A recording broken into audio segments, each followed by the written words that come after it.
সুপ্রিয় শিক্ষার্থীরা, academy for next অ্যাচিভারের পক্ষ থেকে আমি অনিক আছি আপনাদের সাথে। আজকে আমরা ইংরেজি গ্রামারের একটা খুবই গুরুত্বপূর্ণ অংশ নিয়ে আলোচনা করব, সেটি হলো পার্টস অফ স্পিচ।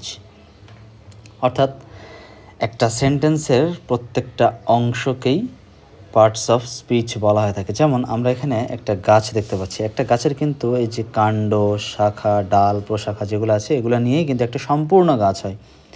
ঠিক সেরকম এই যে পার্টগুলো আছে, noun, pronoun, adjective, adverb, verb, preposition, conjunction, interjection, এই পার্টগুলো নিয়েই একটা সম্পূর্ণ স্পিচ হয়, অর্থাৎ একটা সম্পূর্ণ সেন্টেন্স হয়। এক্সাম্পল হিসেবে যদি আমি বলি যে আই প্লে ফুটবল এভরিডে, এখানে একটা জিনিস আমরা খেয়াল করি যে আই প্লে ফুটবল এভরিডে, এই যে প্রত্যেকটা পার্ট এগুলো কিন্তু সম্পূর্ণ আলাদা আলাদা এবং এগুলোর নামও আলাদা আলাদা। তো এই পার্টগুলো মিলেই কিন্তু সম্পূর্ণ সেন্টেন্সটা হয়েছে। তো আমরা সেগুলো এখন দেখব যে পার্টগুলো কী কী। প্রথমে আসি আমরা নাউনে। নাউন দ্বারা অ্যাকচুয়ালি কারো নাম বোঝানো হয়ে থাকে, অর্থাৎ কোনো কিছু নাম প্রকাশ করাকেই নাউন বলা হয়ে থাকে। যেমন কোনো ব্যক্তির নাম, বস্তুর নাম, প্রাণীর নাম, ঘটনা ইত্যাদি। যেমন এক্সাম্পল এখানে দেওয়া আছে, দেখো, Hriday does not like to play football. অর্থাৎ হৃদয় কি একজন ব্যক্তির নাম, যার কারণে এখানে সেন্টেন্সটাতে হৃদয় যে পার্টটা, সেই পার্টটা হলো নাউন। ঠিক সেরকম বাংলাদেশ, এটা কিন্তু একটা দেশের নাম। তো বাংলাদেশটাও এই সেন্টেন্সের কি নাউন, যেহেতু একটা নাম বোঝানো হচ্ছে তাহলে নাউনটা কি বাংলাদেশ। এই নাউনটা আবার 5টা ভাগে বিভক্ত। কি কি? প্রথম হলো প্রপার নাউন। প্রপার নাউন বলতে বোঝানো হচ্ছে প্রপারলি কোনো কিছু বলা, অর্থাৎ নির্দিষ্টভাবে কোনো কিছু বলা বা কারো নাম বলা। অর্থাৎ যেমন শেক্সপিয়ার, ওয়ার্ডসওয়ার্থ, রনি, সুমা, এইগুলো কি প্রপারলি কারো নাম প্রকাশ করছে, তাই এগুলো কি প্রপার নাউন। কমন নাউনটা কি? জাতিবাচক বিশেষ্য। জাতিবাচক বিশেষ্য বলতে একটা জাতি বা গোত্র বোঝাচ্ছে। যেমন সিটি, সিটি অর্থ কি শহর। শহর অনেক ধরনেরই হয়ে থাকে, যেমন ঢাকা, চট্টগ্রাম, রাজশাহী, এগুলো। তো শহর তো শুধু শহরগুলোকেই বোঝাচ্ছে, আলাদাভাবে কোনো শহরকে বোঝাচ্ছে না। আলাদাভাবে কোনো শহরকে বোঝালে সেটা কিন্তু প্রপার নাউনে চলে যাবে। বাট যখন শুধুমাত্র শহর বোঝানো হচ্ছে তখন কি একটা শহরের গোত্রকে বোঝানো হচ্ছে, তাই এটাকে কি কমন নাউন বলা হচ্ছে। যেমন ফ্লাওয়ার, বিভিন্ন ধরনের ফুল আছে, গোলাপ ফুল আছে, রজনীগন্ধা ফুল আছে, বাট ফুল তো ফুলই, ফুল একটা কি জাতি, তাই এটা একটা কমন নাউন। এরপরে আসি আমরা কালেকটিভ নাউন। কালেকটিভ নাউনের ক্ষেত্রে কী বোঝানো হয়? সমষ্টিবাচক বিশেষ্য, অর্থাৎ একটা গ্রুপ অফ পিপল বোঝানো হচ্ছে, অর্থাৎ অনেকজনের সমষ্টিকেই কালেকটিভ নাউন বলা থাকে। যেমন আর্মি, নেভি, টিম, ফ্লক। এই ফক যেটা বোঝানো হচ্ছে এইগুলোকে আসলে কি ঝাঁক বা আসলে কি অনেকগুলো মানুষকে বোঝানো হচ্ছে, তাই এটা কি কালেকটিভ নাউন। এরপরে আসি আমরা ম্যাটেরিয়াল নাউন। ম্যাটেরিয়াল নাউন বলতে আসলে বোঝায় কি বস্তুবাচক যেগুলো, অর্থাৎ যেগুলো ধরা যায়, ছোঁয়া যায়, যেগুলোর ওজন আছে। যেমন জুট, গোল্ড, মিল্ক, ওয়াটার, এগুলো কি ধরা যায়, ছোঁয়া যায়, আমরা দেখতে পারি এগুলো, তাই এটা কি ম্যাটেরিয়াল নাউন। এরপরে আসি আমরা অ্যাবস্ট্রাক্ট নাউন। এটা হলো গুণবাচক বিশেষ্য, যেগুলো আসলে কি দেখা যায় না, ধরা যায় না, ছোঁয়া যায় না, বাট এগুলো কি ফিল করা সম্ভব, এগুলোকে বলা হয় থাকে অ্যাবস্ট্রাক্ট নাউন। যেমন কাইন্ডনেস, ফ্রেন্ডশিপ, এগুলো তো ধরা যায় না, ছোঁয়া যায় না, বাট এগুলো কি অনুভব করা সম্ভব, তাই এটাকে কি বলা হয় থাকে অ্যাবস্ট্রাক্ট নাউন। এরপরে আসি আমরা প্রোনাউন। প্রোনাউন বলতে আমরা নর্মালি বুঝি যে নাউনের পরিবর্তে যেটা ব্যবহার করা হয় সেটাকে প্রোনাউন বলা হয়ে থাকে। যেমন আমরা অনেক সময় কারো নাম ধরে বলি যে রহিম ফুটবল খেলছে, তারপরে আমরা বলি যে সে স্কুলে যায়। ঠিক আছে, এই যে রহিমের পরিবর্তে যে সে দ্বারা যে রহিমকেই বুঝাইলাম আমি, সেটাকেই বোঝানো হচ্ছে, বলা হচ্ছে প্রোনাউন। যেমন Karim is a good boy, he goes to school everyday. অর্থাৎ হি দ্বারা কিন্তু করিমকেই বোঝানো হচ্ছে, অর্থাৎ করিম যে নাম, সে নামের পরিবর্তে হিটা ব্যবহার করা হয়েছে। সো প্রোনাউনের অনেকগুলো টাইপস আবার আছে, সেগুলো কি কি? প্রথমে আসি পার্সোনাল প্রোনাউন। এটা দ্বারা বোঝানো হয় যে refer to specific person or thing, অর্থাৎ কোনো মানুষকে নির্দিষ্ট করে আসলে বোঝানো। যেমন আমি, তুমি, সে, তারা, এগুলো দ্বারা পার্সোনাল প্রোনাউন বোঝানো হয়ে থাকে। যেমন আই, ইউ, হি, শি ইত্যাদি। পজিটিভ প্রোনাউনের ক্ষেত্রে কি দেখায়? যে শো অনারশিপ বা পজিশন, অর্থাৎ মালিকানাধীন কোনো কিছু বোঝানো হচ্ছে। যেমন আমার, তোমার, তার, এটা দ্বারা, যেমন mine, your, his, its, ours, theirs, এগুলো কি পজিটিভ প্রোনাউন। রিফ্লেক্সিভ প্রোনাউন বোঝানো হচ্ছে যে reflect back to the subject or sentence, অর্থাৎ ওই সেম জিনিসটাই, যে আমার তোমার এর কাছেই বোঝানো হচ্ছে, যেমন my self, your self, himself, her self, অর্থাৎ তার নিজের কোনো কিছু বোঝানো হচ্ছে। এরপরে আসি আমরা রিফ্লেক্সিভ প্রোনাউন। রিফ্লেক্সিভটা শেষ হয়ে গেছে, এখন হলো ডেমনস্ট্রেটিভ প্রোনাউন। ডেমনস্ট্রেটিভ প্রোনাউনটাতে কী বোঝানো হচ্ছে, যে পয়েন্ট টু স্পেসিফিক পারসন, অর্থাৎ কোনো কিছুকে পয়েন্ট স্পেসিফিকভাবে পয়েন্ট করে বোঝানো, যেমন ওইটা, সেটা, যেমন দিস, দ্যাট, দোজ ইত্যাদি।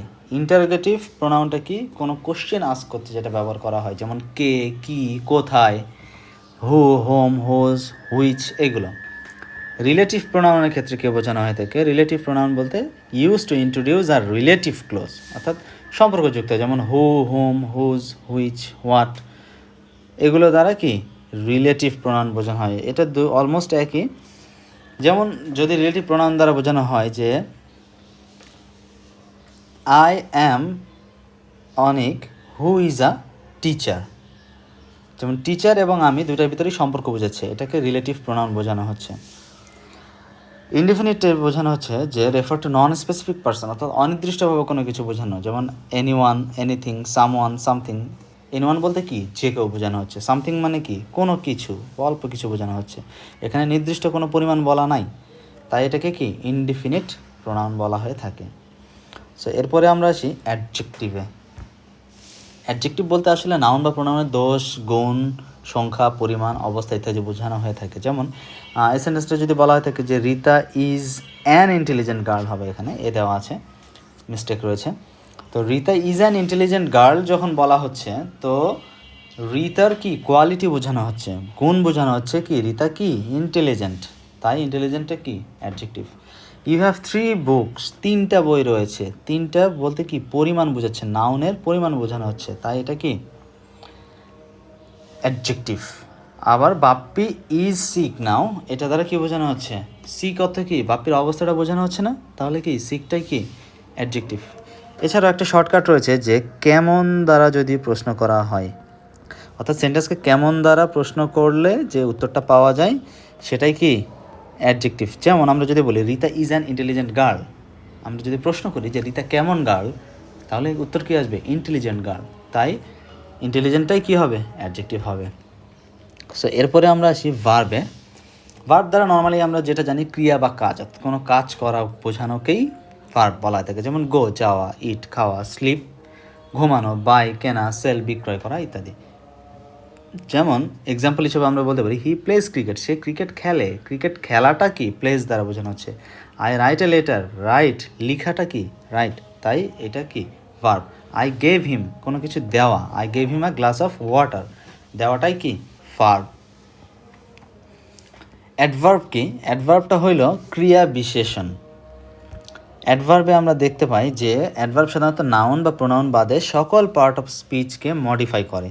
অ্যাডভার্ব হলো এমন এক ধরনের ওয়ার্ড বা ভার্ব যা অ্যাডজেক্টিভ এবং অ্যাডভার্ব সম্পর্কে অতিরিক্ত তথ্য প্রদান করে থাকে, অর্থাৎ কোনো একটা সেন্টেন্সের অতিরিক্ত তথ্য প্রদান করা হয় যে ওয়ার্ডের দ্বারা, সেটাই আসলে কি অ্যাডভার্ব। যেমন আমি যদি বলি যে আই অ্যাম আ বয়, অথবা আমি যদি লিখি যে I am a good boy, এখানে কি এটা অ্যাডজেক্টিভ, কিন্তু এটা কিন্তু কোয়ালিটি, যেমন আমার কোয়ালিটি হচ্ছে। বাট এই সেন্টেন্সটাকে যদি আমি এভাবে লিখি যে I am a very good boy, এই যে ভেরিটা, এই ভেরিটাই হইলো কি সেন্টেন্সের বাড়তি অর্থ দিচ্ছে। যেমন আমি ভালো ছেলে, তারপরে আমি কি খুবই ভালো ছেলে, তাই এখানে ভেরিটাই কি অ্যাডভার্ব। তো এছাড়াও আরও রয়েছে স্লোলি, ওয়েল, কেয়ারফুলি, এছাড়া আমরা অলরেডি বলতে পারি, অলমোস্ট বলতে পারি, এই ধরনের ওয়ার্ডগুলো কি অ্যাডভার্ব। এখন এক্সাম্পল আমরা দেখি যে he asked my name gently, এই যে জেন্টলি বলা আছে, হি আস্কড মাই নেম, এটা কিন্তু একটা সম্পূর্ণ সেন্টেন্স, যে সে আমার নাম জিজ্ঞেস করলো। বাট জেন্টলি যখন বলা হচ্ছে তখন কি, যে সে বিনয়ের সহিত আমার নাম জিজ্ঞেস করলো, এই যে বিনয়ের সহিত, সেটা হইল অ্যাডভার্ব। তারপরে আসি she wax slowly, she wax, এটা কিন্তু একটা সম্পূর্ণ সেন্টেন্স, যে সে হাঁটে। বাট শি ওয়াক্স স্লোলি যখন বলা হচ্ছে তখন কি, সে ধীর গতিতে হাঁটে। ঠিক আছে, এই যে বাড়তি অর্থটা প্রদান করতেছে সেটাই আসলে কি অ্যাডভার্ব। সো নেক্সট আমরা আসি প্রিপোজিশন বা পদান্বয়ী অব্যয়। প্রিপোজিশনটা আসলে কি কাজ করে, যে সকল শব্দ সাধারণত নাউন বা প্রোনাউনের সামনে বসে নাউন বা প্রোনাউনের সাথে সেন্টেন্সের অন্য শব্দের সম্পর্ক প্রকাশ করে, সম্পর্ক প্রকাশ করাটাই আসলে কি প্রিপোজিশন। যেমন the book is on the table, এখানে দ্য বুক আর টেবিল এই যে দুইটা জিনিস, এই দুইটার ভিতরে সম্পর্ক প্রকাশ করা হইতেছে কি দিয়ে, অন দিয়ে, অর্থাৎ বইটা টেবিলের উপরে, এই যে সম্পর্কটা বোঝানো হচ্ছে সেটাই আসলে কি প্রিপোজিশন। তো অনেক ধরনের প্রিপোজিশন রয়েছে, যেমন about, above, to, toward, onto, out, inside, into. তো প্রিপোজিশন পড়তে গেলে শেষ নাই, অনেকগুলো রয়েছে। বাট অ্যাপ্রোপ্রিয়েট প্রিপোজিশন বলতে একটা সেকশন আছে যেটা যদি আমরা পরে কোনো ভিডিওতে নিয়ে আসবো ইনশাল্লাহ, তখন আমরা ব্যাপারটা আরও ক্লিয়ারলি আলোচনা করব, তখন তোমাদের বুঝতে এটা আরও সোজা হবে। এরপরে আমরা আসি কনজাংশন। কনজাংশনটা কি, সংযোজক অব্যয়, অর্থাৎ কোনো কিছু সংযোজক অব্যয় বলতেই বোঝানো যাচ্ছে কি এটা যুক্ত করার কোনো কিছু বোঝাচ্ছে। যেসব ওয়ার্ড একাধিক শব্দ বা বাক্য কিংবা ক্লোজকে সংযুক্ত করে তাদেরকেই কনজাংশন বলা থাকে, যেমন অ্যান্ড, অর, বাট, ইয়েট।